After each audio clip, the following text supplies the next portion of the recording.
Good morning. Thanks for joining us. We are pleased today to have Lynn Wagner with us from Distinctive Travel and Tours, who's going to take us on an exploration of the Southern Caribbean. Lynn, thanks so much for joining us. It's all yours.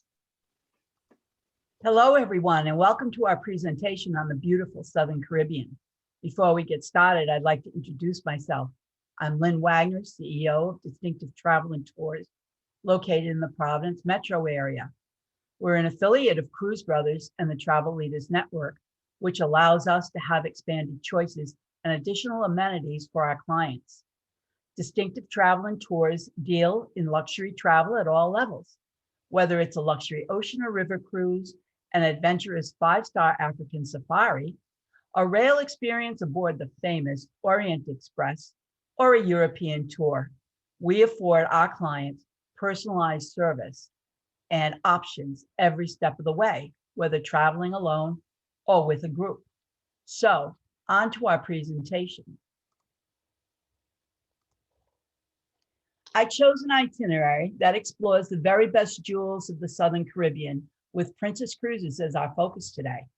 We have 6 ports and 4 sea days. Let's do the ports first, then speak to the sea days as a group.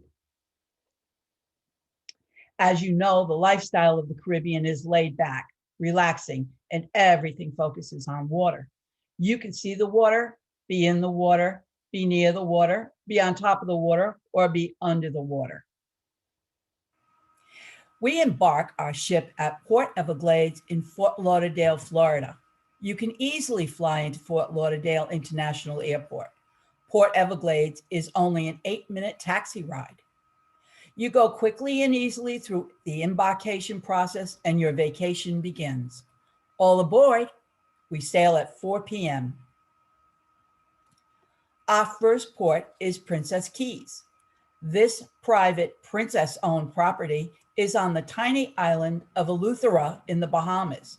It is 100 miles long and 2 miles wide. We arrive early in the morning and are brought in by tenders.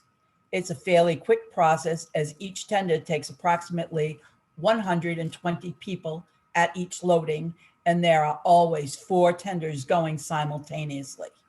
Now, don't forget your hat, towel, and sunscreen. There is so much to do here along these 40 acres of white sand. Some of your options shown here are swimming, have an experience with the stingrays, take you and your friends or family on a banana boat ride, rent a floaty or an aqua bike, visit the local craft shops, and just have a relaxing and fun day in the sun. Try one or all of these because you have plenty of time. Of course, there are luxury amenities such as renting the private cabanas, complete with private beach, air conditioning, television, and a staff that will be happy to assist you throughout your day. And the day will not be complete without a beach barbecue. It happens right there in the pavilion along with the tiki hut bars ready to serve you your favorite beverage. Relax, it doesn't get better than this. Our next stop is St. Thomas and is known for beaches, sightseeing, shopping, and relaxing. This port has it all. There is no tender required in St. Thomas as this ship docks right at the Havensight Mall, where there are 36 buildings full of individual and unique shops. You will find designer boutiques, souvenir, and jewelry shops here. Take a short taxi shuttle to bustling downtown St. Thomas. There are more designer boutiques on Front Street, as well as lanes full of restaurants, bars, and one-of-a-kind shops. But if shopping is not part of your day here, you have sightseeing options such as the tram to Paradise Point. This is easily accessed by walking across the street to the tram entrance and taking the tram to the top. You will arrive at a breathtaking view. There are great photo opportunities to be had here. And do try the lunch. It's reasonably priced and there is no rush. You're on island time. One of my favorite excursions here in St. Thomas is the Champagne Catamaran, complete with snorkeling and swimming at Honeymoon Beach. It's a day you will not soon forget. Now, check your watch and return to the ship for another lovely evening. We're headed next to the lovely port of Antigua. Antigua is the largest of the British Leeward Islands. It is positioned right where the Atlantic and the Caribbean Oceans meet. Antigua has a long, colorful naval history dating back to 1784. Your ship docks right in the center of everything in Antigua, and the choices are yours. There are 365 white sand beaches. That's one for every day of the year. You have opportunities of a discovery zip line through the rainforest. The course is between 52 and 328 feet in length. But if this isn't your style, how about a trip to the uninhabited island called Robinson Crusoe's Island? You see here also that Animal Planet has an excursion that does a local connection. It is eco-kayaking, where you explore Bird Island, snorkel, and hike along with a certified naturalist. But there are plenty of other island tours available here and other things to do, such as trying your luck in the casino. There is no rush, but I know you're excited to go back to the ship because our next destination is the tiny island of Dominica. Dominica is in the Lesser Antilles and is also known as the nature island of the Caribbean. The capital is Roseau. It lies close to the islands of Martinique and Guadeloupe.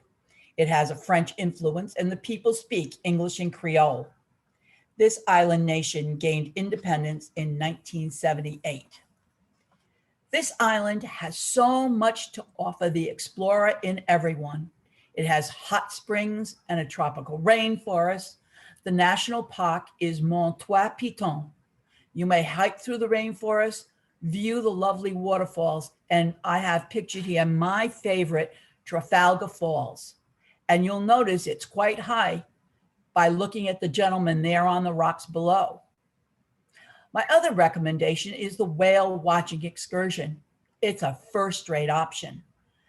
This is an Animal Planet excursion where you can have the opportunity to learn about and to see the whales up close and capture great photos. Your ship awaits you to sail next to the Spice Island of Grenada. Grenada is located in the West Indies and is known to the world as the Spice Island. Nutmeg is its primary production, as well as cinnamon, cloves, turmeric, saffron, vanilla, and more. A little known fact, it is the producer of world-class cocoa.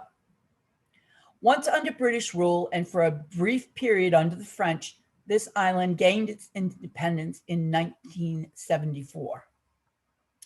Grenada is home to amazing white beaches, towering waterfalls, and the world's first underwater sculpture park in the capital, St. George. Another excursion that's definitely worth the trip is the Wester Hall Rum Distillery. And what could be better than having the chance to sample all the products? Then why not grab lunch at a nearby restaurant? Shopping for all your spice needs is a great way to spend some time in St. George's also. Spices can make for great gifts for those at home. My recommendation for this port is taking the Discovery Planet's river tubing. It's easy and has a bit of white water, just enough to make it a memorable experience. Make sure you get a picture. It's a snapshot in time to be recorded. Now, dry off, make your way back to the ship, and it's on to another one of my favorite places, Aruba. Aruba lies peacefully in the Caribbean, 18 miles north of the peninsula of Venezuela. It belongs to the Dutch, as does Bonaire and Curacao, being referred to as the ABC Islands or the Dutch Caribbean. The capital, Oranjestad, is very nice for a walking tour, and you will see the lovely Dutch architecture. You could go shopping, you can have a bit of lunch, and do my favorite, people watch. I also recommend that this is a good place for looking for jewelry, watches, and designer boutique items. It's all here for you in Aruba, and please remember, your purchases are duty-free. The Cuckoo Kanuku open-air party bus will take you to the California Lighthouse, built in 1910, named after the steamship California that sunk right off that rocky coast. This tour will also include a beach break where you will have a complimentary beach umbrella and chairs. There is also an aloe factory and museum on the island, and my recommendation would be to try to catch the butterfly farm guided tour. Hopefully, a butterfly will land on your shoulder, bringing you good luck for your future. There are other wonderful options such as snorkeling, taking a semi-submarine tour, scuba diving, or if you'd like something on the island, you can take a Segway tour, horseback riding, or a UTV adventure. Just want to enjoy a beach break? Then my personal recommendation is going to Aruba's Eagle Beach. Take a short taxi ride from the ship to Eagle Beach. There are plenty of amenities found on this beach, from food and beverages to floaties and your own thatched shade umbrella with chairs. The water is warm and the toilet facilities are free and safe. And there's a bit of shopping if you so inclined. No matter what you do in Aruba, you will not be disappointed. Now on to our sea days. You may be asking yourself, what could I possibly be doing on a sea day? Well, right off the bat, I know that I would love to go to the spa and have a massage or a facial or a manicure or pedicure.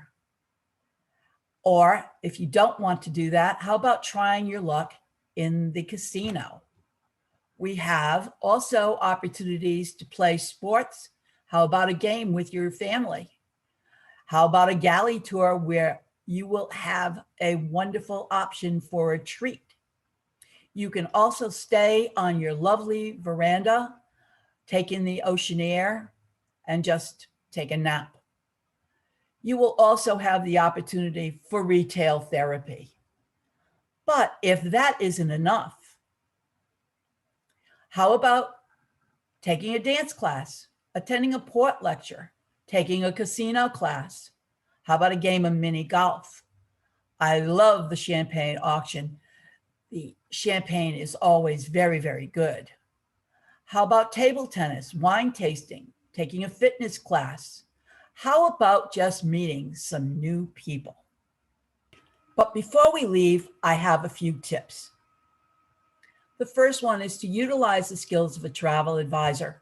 Why should you spend your time researching vacations when we have all the information at our fingertips? It's never too early to book a cruise. Some people book all of 18 months ahead. Choose your cabin location early. If you have a preference to be midship because of seasickness, then those are the ones that go first, those at midship. You will always need a passport to travel. It is so much easier when you have your passport ready. You are able to travel freely. And pack lightly. You will do yourself a favor in case escalators and elevators are not available to you or they are broken. You will thank yourself also for not having to spend precious time on a vacation looking for your things. And this concludes my presentation on the beautiful Southern Caribbean. Thank you very much for your time and attention. If you would like any more information, be sure to contact me. And don't forget, don't settle for just a good vacation. Plan and have a great vacation. I'm Lynn Wagner, Distinctive Travel and Tours. Have we met? Thanks so much, Lynn. Appreciate it. Thank you, Can't wait to Lauren. tour the Southern Caribbean.